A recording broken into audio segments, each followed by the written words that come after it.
Nakakalungkot, karton nga na lamang nilangaw pa ang kampanya ni Anti-Catholic Pastor Apollo Kibuloy. Ito ang ilang mga pangyayari sa kampanya ni Pastor Apollo Kibuloy.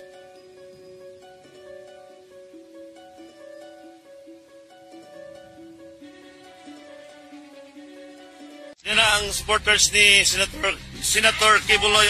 Ready na.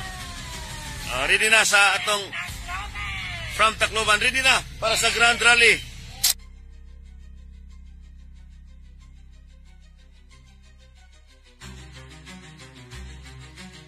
May ilang bahagi sa kampanya rally ni Pastor Apollo Kibuloy na umano'y mahigit 200 ang nag-attend. May nagsabing kulang lang daw ng preparasyon.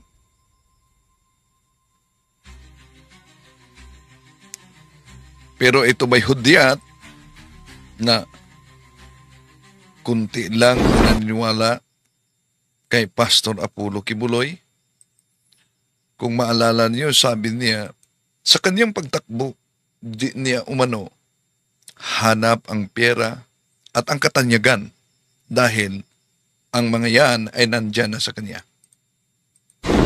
Pupunta ako sa politika, hindi ko hanap ang pera.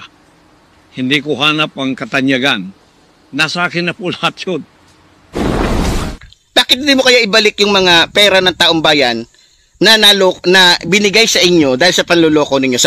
May survey tayo dyan. Ang survey natin, ibuboto ba ninyo si Pastor Apollo Kibuloy sa darating na halalan sa pagkasenador? Kung maalala ninyo, siya ay isa sa mga anti-Catholic na grabe ang banat sa pananampalatayang Katoliko noon. Makikilala mo ang isang tunay sa kanyang itinuturo. Anong tinuturo ninyo? Di ba nagsasamba kayo ng rebulto? Di ba gumagawa kayo ng mga inukit na larawan? Yan ba itinuro ni Kristo? Yan ba salangsang sa mga salita ng Diyos? Salangsang, pero binahawakan ninyong Biblia pero hindi nyo sinusunod. Di ba peke kayo? Iyon ang argumento ni Pastor Apollo Kibuloy. Piki daw tayo dahil may mga larawan. Ang tanong, wala ba siyang larawan? Kahit nga sa kampanya niya, larawan na karton ang isinakay sa sasakyan. Ating itong tatalakayin mga kapatid bago tayo papasok sa punto por punto, samahan niyo ako. Kasi kamalingan, pag palaging inulit-ulit ay magmukha talaga ang katotohanan para sa ating mga kapatid na kulang ang kaalaman. Ang pagkadaya ay maranasan sa iba't ibang paraan. Pero napakasakit pag madaya tayo sa pananampalataya. Dahil nanganib pati ang ating kaluluwa. Viva Cristo Rey! Pro Dio et Ecclesia! Kumusta sa lahat nating mga kapatid na sumusubaybay sa ating live streaming? Meron tayong muling survey sa nalapit na halalan kung ibuboto ba ninyo si Pastor Apollo Kibuloy sa kanyang kandidatura pagkasenador. Sa pagkakataong ito, nangunguna ang no, 97%, 3% ang yes. Salamat ni Adon Abundal, condolence Bro Windel sa mapayapa mong father-in-law. Maraming salamat po kapatid. At sa lahat ating mga kapatid na sumusubaybay sa ating live streaming, welcome po. At tatalakayin natin itong napaulat. Una, na nilangaw daw ang kampanya ni Pastor Apollo Kibuloy.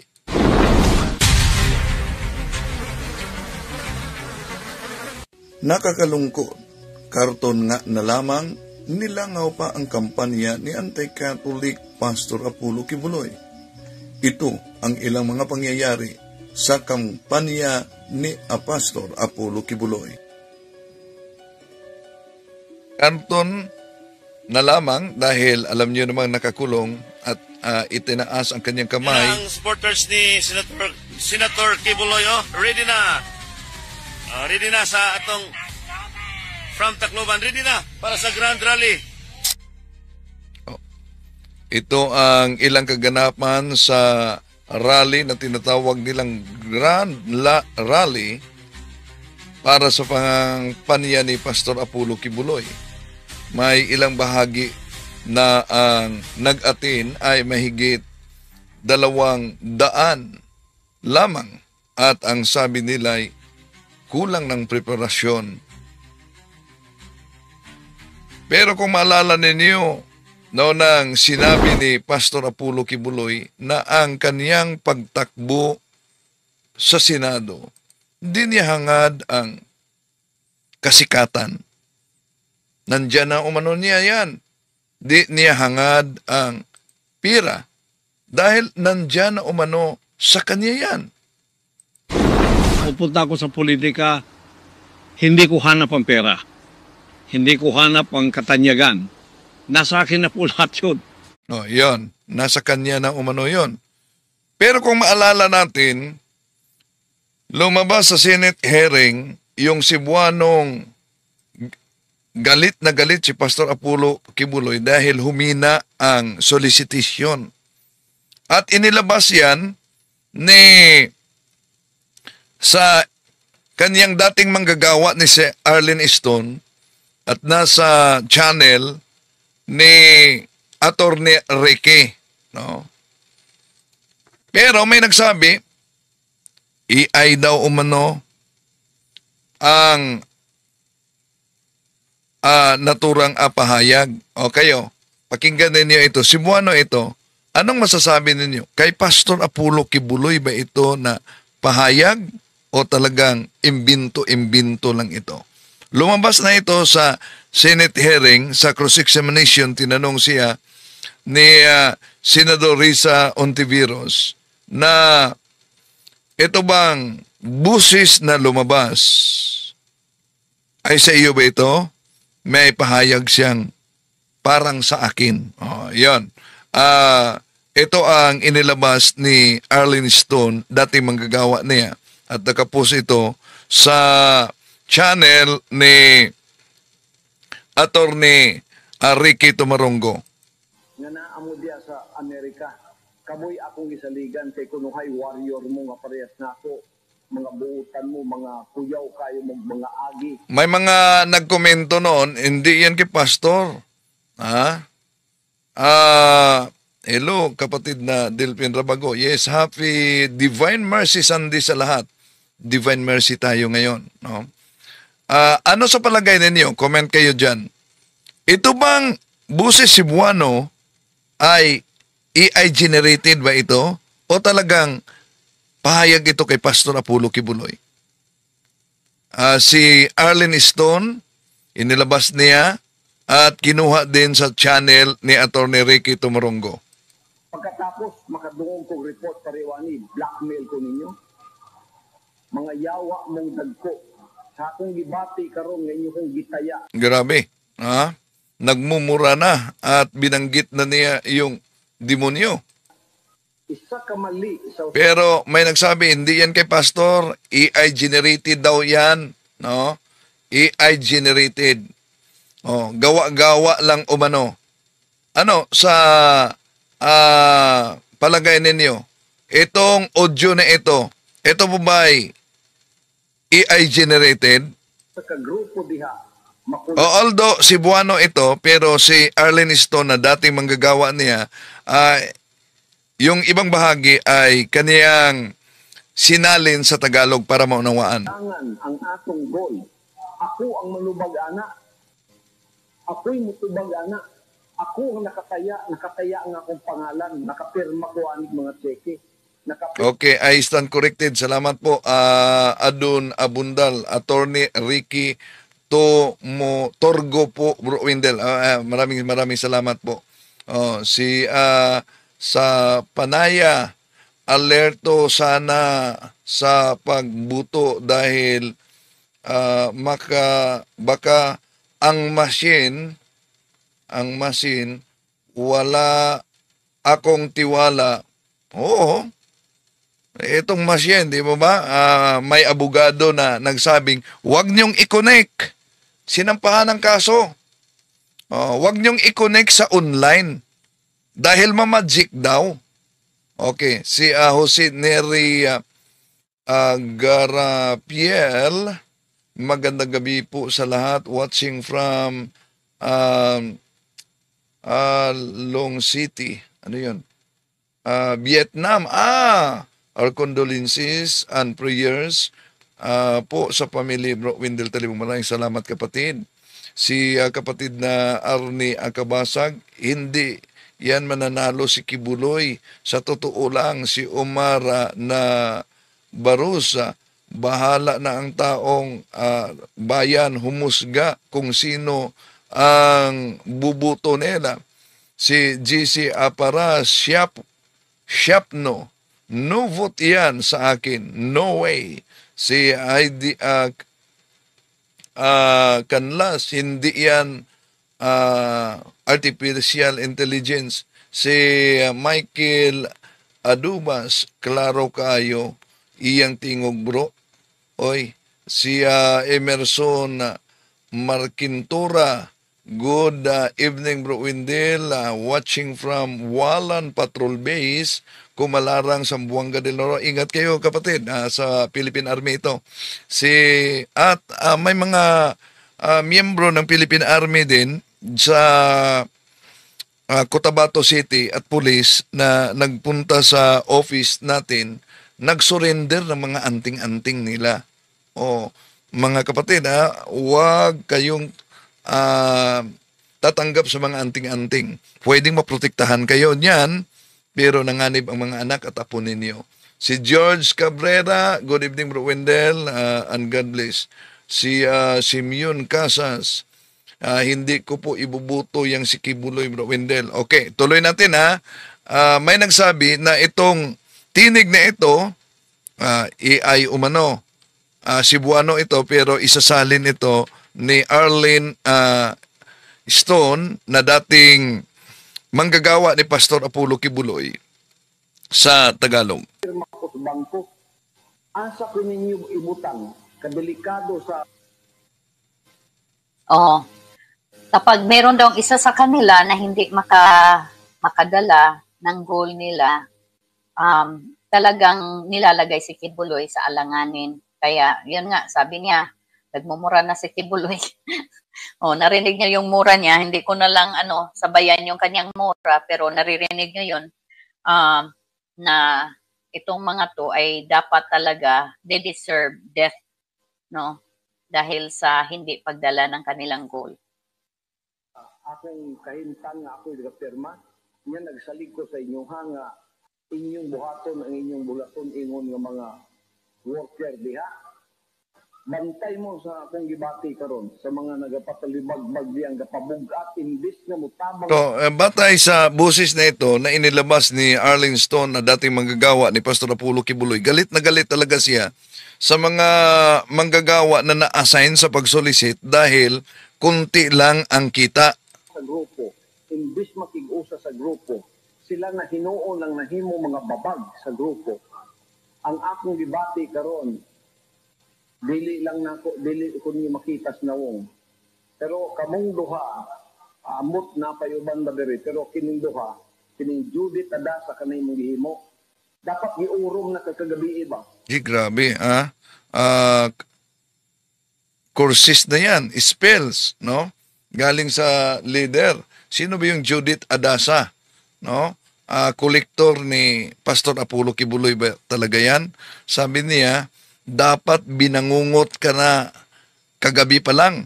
Dapat patay na ka karon sa pisikal. Dapat patay ka na sa pisikal. Pero may mga nagkomento, hindi yan kay Pastor, ginagaya lang yung busis ni Pastor. Ano sa palagay ninyo mga kapatid? Sige, comment kayo. Lumabas ito sa Senate hearing. Ikaw mo. Imagine, sabi niya, ito daw si Judith Adasa, dapat namatay na yon nung gabing yun. Physical death. Imagine, dahil sa ginawa kasi nga, yung mga cheque, yung mga transaction na pinirmahan na ni Kibuloy ay hindi na-coop up yung kung magkano man yung amount na pinirmahan niya dahil itong mga workers na ito ay hindi na ibigay yung kanilang mga goal. Kaya nagtataka si Kibuloy, bakit buhay pa ito? Grabe. Tusa ka, ikaw kung Olivera ka, maugyapo na imong agi diha. Kay nagunod-unod ka, ang imong utok na puno sa unod. Ang rekomendasyon diri sa tuwa, Ano daw? Maliit lang ang kita, galit na galit, maliit lang umano dahil nag-unod-unod ka. Yung unod-unod, laman-laman, ano ba yung ibig sabihin unod-unod? May nag-comment, hindi daw unod-unod, unot-unot. Hindi, unod-unod talaga yon. kapukay mo, gwapo nga mga seller, makakuha sa goal. Ikaw kung santusa ka, maugyapon. Kung So guys, ang unod-unod, he mentioned unod-unod. Ano ba ibig sabihin yan? Yung unod-unod, yung laman daw, ibig sabihin, itong mga workers na ito ay nagkaroon ng involvement sa opposite sex. Kunyari, nagkaroon sila ng relationship. Yan ang unod-unod. Yun daw ang unod-unod. Pag may kasintahan ka na, unod-unod na yon. Ibig sabihin ni Kibuloy. Pero siya guys, ay libre siya sa mga unod-unod. No, libre siya pagdating sa physical longing ng kanyang flesh. No, yung flesh desire niya. Yung tawag nito, yung gusto niya na isatisfy yung kanyang pagnanasa ay hindi yun fleshly sa kanya kasi spiritual nga siya. Siya nga ang Gentile na Jesus. No, lahat ng mga ginagawa niya ay spiritual. You have to translate it or understand it in a spiritual way. So, kung ikaw ay ginalaw ni Kibuloy, hindi yan tawag na sex, hindi yan tawag na panggagahasa, kundi yan ay pag-aalay para sa yung spiritual na buhay. Kasi yan ang connection mo sa Ama sa pamagitan ng anak. Kaya hindi po yan matatawag na kasalanan.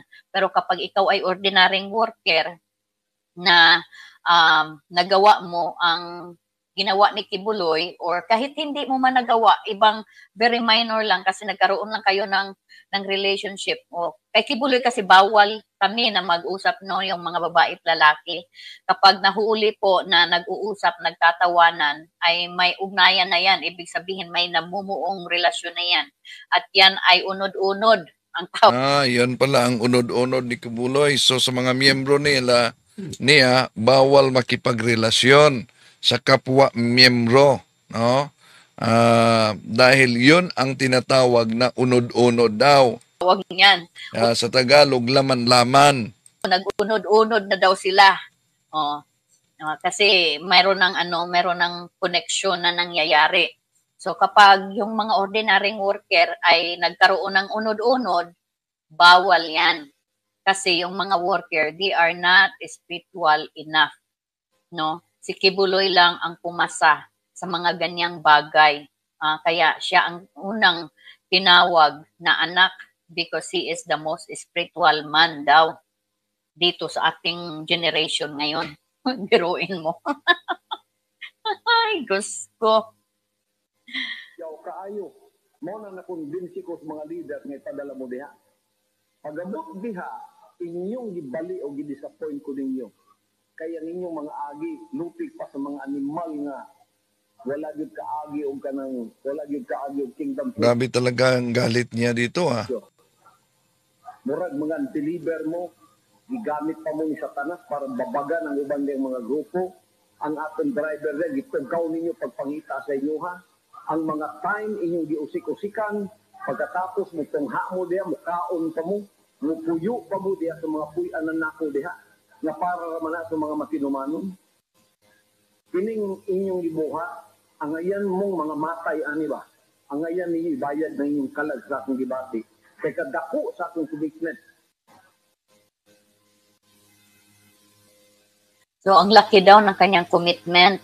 Yung ginawa ng mga workers, kulang pa yung kanilang mga kaluluwa ibayad sa ginawa nila kay Kibuloy na hindi pag-submit o hindi hindi pag-coop up ng kanilang goals at the end of the day, no? So, yung kanilang souls at kanilang katawan ay not enough para kabayaran sa disappointment ni Kibuloy at that time. Grabe. Kadako sa akong commitment aning project para mahimaya ang amahan. By faith nagalakaw ko. Yan nakiguban-uban mo sa kuwang pagtuo. Yan makatulibag. Oh, by faith daw.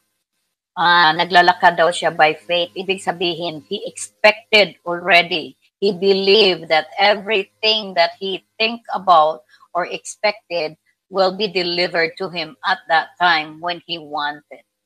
No? Yan ang ibig sabihin yan. Manday mo tunga-tunga binuangan manday ko ninyo. Bahalag kung sa inyong buhaton diha. Basta kay ang at the end of the day, ang inyong goal nakuha ninyo. Musobra pa unta inyo para ako malipay ko diri nga makatulog kog maayo nga akong pagsalig diha wala. So dapat daw mag-exceed pa sila sa kanilang mga goals. Oh, para daw siya ay makatulog sa gabi kasi kapag hindi sila nag-exceed sa goals, hindi siya nakakatulog, guys. Oh, kapag na-cope up mo lang yung quota mo, you are just following the order. You nothing yet. Oh my God, grabe to si Kibuloy. Kaya guys, please subscribe sa ating channel. Okay, patuloy natin. Oh my God. Wala na usik, wala na binuangan. Blackmail man ang inyong ginahimo. Panawa dili dahil ko makalupad diya para ulataon ta mo. Para pakaulawan ta mo, para dunalan nako ng inyong ulo diha. Grabe ha. Sa mga di nakaunawa ng Cebuano, grabe ito na pahayag, no? Gusto na lilipad talaga papunta sa Amerika, pero di niya magawa dahil wanted siya, no? At upang ipahiya. At bugbugin daw.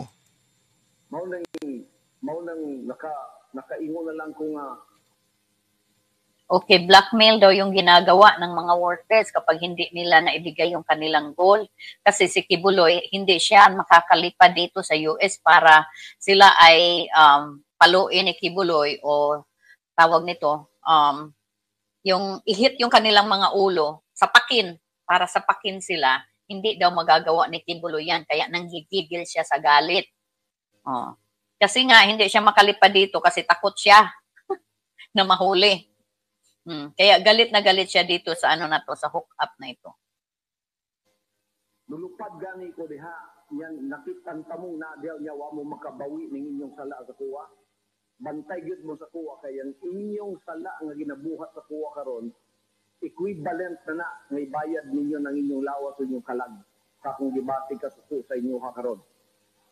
Ayaw ninyo binuangi ang inyong commitment diha.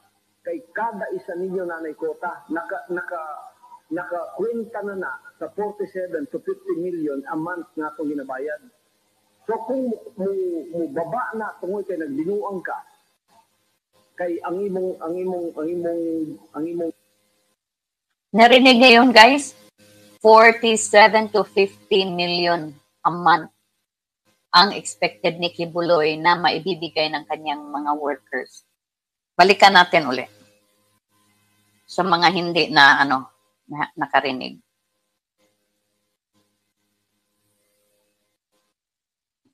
Ulataon ta mo para pakaulawan ta mo, para bunalan nako ng inyong ulo diha. Mao nang nakaingon na lang ko nga lupad gani ko diha, yan nakitan tamong na diha nya wa mo makabawi ning inyong sala sa kuwa. Bantay gyud mo sa kuwa kay ang inyong sala nga ginabuhat sa kuwa karon equivalent na nga ibayad ninyo ng inyong lawas o inyong kalag sa kung gibati ka sa inyo ha karon. Grabing ang galit talaga. Ang galit na galit siya dahil di na kuha yung quota. Kaya yung buhay umano sapat ng pambayad sa kasalanan na nagawa. Okay, tuloy natin. Ayaw ninyo binuangi ang inyong commitment diha. Kay kada isa ninyo nanay kota, nakakwenta na sa 47 to 50 million a month na itong ginabayad. So kung mo baba na tungod kay nagbinuang ka, kay ang imong utok ipagamit nimo kay Satanas, kay Lucifer. Ako imong patubago na ambot pa sa mo panhaw na ako si Ting kay isay mo take over sa imong lugar. Si Ingrid panhaw na ako kay isay mo take over sa imong lugar, say mag-raise of funds diha. O kaya ako imong panhaon para lang dili ko maulawan diri. Para lang akong commitment sa mga contractor diri dili ko maulawan. Ako imo anha para mag-raise of funds. Mao na imong buta sa bot. Mao bitaw nagsaliko kay gwapo kay kag rekomendasyon diri o gwapo kay mga rekomendasyon diri. Ang ako lang gipangayo o sa inyong goal kada. So ano daw ba ang gusto ng mga workers na ito? Bakit hindi nila maibigay yung kanilang goal? Gusto daw ba nila na papuntahin doon dito sa Amerika si Tessie Dandan, si Ingrid Canada para sila ang magsulisit? O kaya si Kibuloy mismo para siya ang magsusulisit? Yan daw ba ang gusto ng mga workers na ito? Kaya hindi nila binibigay yung kanilang quota, yung kanilang mga goal? Hindi naman daw kasi yung mga gawain na yan ay para sa kanila, sa mga workers. Hindi yan para sa mga administrator katulad ni Ingrid Canada at ni Tessie Dandan at ni Kibuloy. Kasi sila nga ang mga boss. Inyo nang buhaton kay mahimo man gyud na ninyo og inyong himuon. Nakatutok mo sa inyong ginahimo kay mga warriors mo.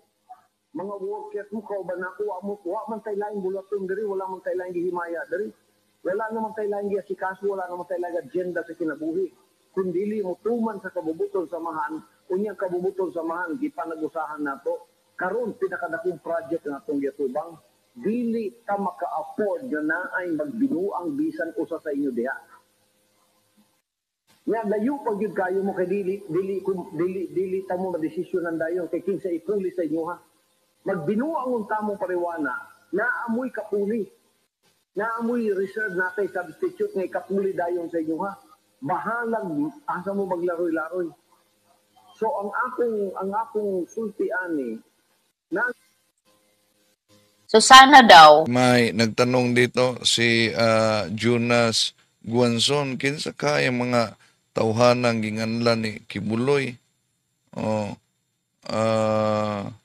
Nga Ingrid Canada yun ang nagiging kasama niya sa kaso, nasa kulungan. kung itong mga workers na ito ay hindi kayang ibigay yung kanilang daily goals, sana daw ay makahanap na agad ng kapalit. Ang nangyayari kasi wala silang ipapalit sa mga workers na ito. Kasi nga yung immigration kasi dito sa So itong pahayag na ito na inilabas ni Arlene Stone, dating manggagawa niya, ay salungat sa nauna ng sinabi ni Pastor Apollo Kibuloy. Pupunta ako sa politika, hindi ko hanap ang pera. Hindi ko hanap ang katanyagan. Nasa akin na po lahat yun. Yun. Di niya hanap ang pera, di niya hanap ang katanyagan. Nasa kanya na umano. Pero bakit yung ilang mga campaign rally nila, nilalangaw na?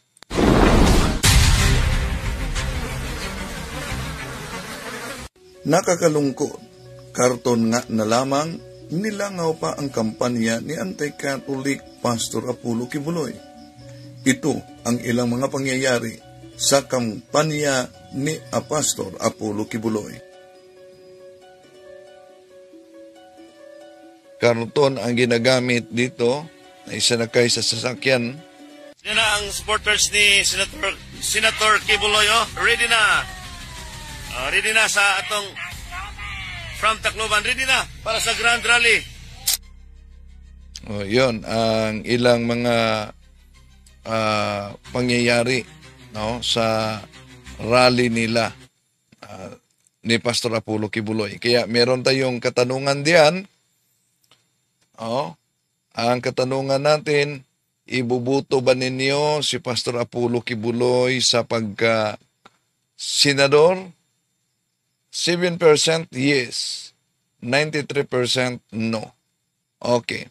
To make his message known is our responsibility. So here we are to pledge our lives to the